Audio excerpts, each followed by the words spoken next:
Ladies and gentlemen, welcome back to Gaming with me, Tony Mo, and we're here today to do a bit of a Battlefield discussion. What I've done is I've sort of spent some time, obviously with the Battlefield franchise over the last week and a half, pretty much since the BF1 open beta wrapped up, and I've handpicked two components of the Battlefield franchise that are incredibly special to me. There are two components that make the Battlefield franchise as special as it is, in my opinion. And that's what I wanted to talk about today.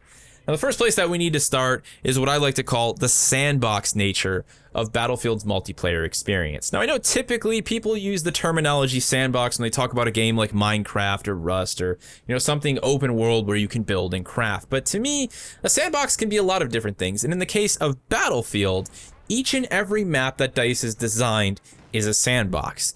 The toys that we have to play inside of that sandbox are the guns and gear and vehicles and equipment that DICE gives to us as the players. And in some cases, it's even us, the players ourselves. We're like little toy soldiers marching in said sandbox. Now, there are other large-scale sandbox-type first-person shooter experiences on the market. I'm not going to say that Battlefield is the only one. We've got PlanetSide 2, Squad recently. There's a bunch of other games, Arma, that you can be thrown into the mix. But I think when we talk about the implementation of said sandbox and the ways in which the developers allow the player to interact and create memories and moments in situations, often extremely unpredictable and unimaginable situations inside of said sandbox, I think DICE does it better than anyone else. As much as I love Arma and all of the wonderful tools that it has, as much as I love Squad and PlanetSide 2, even back in the day when I played it, those games are all fantastic, but I think there's just something about the nature of a Battlefield game that really takes that sandbox concept to the next level. I think DICE has gotten really, really good at that. I will admit that at certain points throughout the franchise's history, I think they've had too many toys in the sandbox, that they've had a hard time making sure that the toys themselves were balanced. I think that's going to be a never-ending challenge for them. I think it's going to be something that the players are constantly talking about, that the community is constantly frustrated with in one way or another. I don't think we're ever going to escape that. I think balancing such a complex sandbox is a difficult thing to do. And I think for a lot of us, we get really caught up. We play a game or a franchise for so long that we only start to see the things that frustrate us. We only start to see the flaws. And that's very much where I was with Battlefield 4 for a long time. But I think if you take a long enough break and you come back with the right attitude and the right setting, like I did with Battlefield 4 just this past weekend, all of that can kind of be stripped away again. And you can really remember why you loved the game so much in the first place. And that's really what brought me to this conversation. The match you're seeing right now is a match of Conquest on Caspian Border inside of Battlefield 4. It's just me and one other guy from Praxis, just two of us, out having a really good time, embracing the sandbox nature of Battlefield. Now, for those of you guys who really don't understand what I'm saying with the sandbox nature, I'm talking about the seemingly endless number of combinations and ways you can play Battlefield. Even in a direct sense, I'm not just talking about people, doing stunt jumps with ATVs. I'm talking about me and maybe one other guy in my squad going to push an objective like C. Okay, we get to see there's a tank there. Let's grab an ATV. I'll drive, you throw a C4 off the back of this thing, and we'll see if we can't tag that sucker and clear him out of the flag spot. That's a Battlefield moment. That is a direct outcome of the sandbox nature of the Battlefield experience. And I'm sure that you guys can name dozens of those exact situations in all of their different forms and in all of their different shapes. It could be you and a friend flying low in a Huey dropping C4. Maybe you flew in with a Huey, you let one of your teammates jump out of the side, he knifed a guy at the one flag point, you landed the thing, a couple dudes spawned on it, and then you captured the objective. There's this ridiculous number of outcomes and possibilities that come from all of the toys and combinations of said toys within the Battlefield sandbox. That's what I'm talking about when I talk about a game having a sandbox type experience. I think DICE has just done an incredible job with Battlefield over the years with that sandbox nature.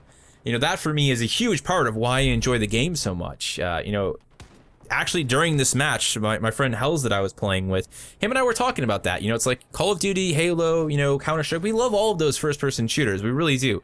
And they have their own wonderful moments themselves. But Battlefield just, you know, it really stands apart, you know, that ability to create all these different tactical situations, to have these, again, these unexpected outcomes, you know, as DICE likes to call them, battlefield moments. And I'll absolutely stand by that, battlefield moments. When things are going right, when you're on a really great server like we were on with this Caspian border match, and when everyone, for the most part, is pushing towards the key objectives inside of a match of conquest, those battlefield moments seem to string themselves together, time after time after time. It's just these really great little stories being told within this sandbox.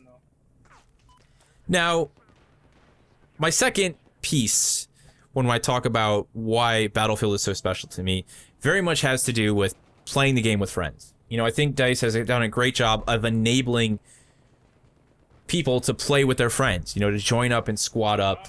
You know, it's just kind of the nature of a multiplayer game in general. Big, you know, PvP games often have squad systems or clan systems or team systems where people group up and they play together. You know, that's the nature of a multiplayer experience. But that doesn't mean that every single game that happens to be PvP really lets players embrace and feel like they're actually playing alongside of one of their teammates. You know, Battlefield does this in a lot of different ways. Obviously, the ways in which you can support your team, whether it be throwing down ammo or reviving someone, or throwing down heals, or helping them repair their vehicle. You know, there's a lot of layers built into the game that allow you to do that. But I think it's just that general feeling that you get when you play a Battlefield game and you're driving side by side in two tanks with your teammate about to go obliterate a building and capture a flag in a match of conquest. You know, I can play Halo or Call of Duty all day long with my brother, and him and I usually function really well together. But for the most part, it's just me and him in the same match, on the same team, trying to compete at the top of our game. You know, trying to function to our maximum ability, our maximum potential to come out on top. In a game like Battlefield, you know, we could be losing the match horribly, but that satisfaction that can come from rolling together inside of a Jeep as we bust across the jump, break into a capture point, only to be obliterated by a tank that had been waiting for us the whole time. That's really only something that I feel you find in a Battlefield game. And that's really quite special. You know, it's the idea that you can have the best sandbox in your backyard with all of the coolest new toys. You've got the digger, you've got a dump truck, you've got a whole set of army men with tanks and barbed wire and cool little landmines. After a while, though, playing in that sandbox alone starts to lose its luster. Bring a friend to the mix. Have someone to control the other half of your army as you push across the sandbox towards victory, as you make your way into no man's land, as you know, have someone fill in for the other half of your construction crew. That's when things really become memorable. And if there's a franchise that I've built more memories in more often, it has to be Battlefield. There's no denying that. So there you have it, ladies and gentlemen. Those are my two hand-picked elements that have made the Battlefield franchise so special to me over the years. I would really love to hear what you guys have to say. I know everyone's going to have their own opinion on this. Everyone has their own piece of what makes Battlefield special to them. Please share with me down in the comment section below. If you have any questions or comments in regards to what I just talked about, throw them down there as well. Thank you so much for watching, and I will see you in the next one.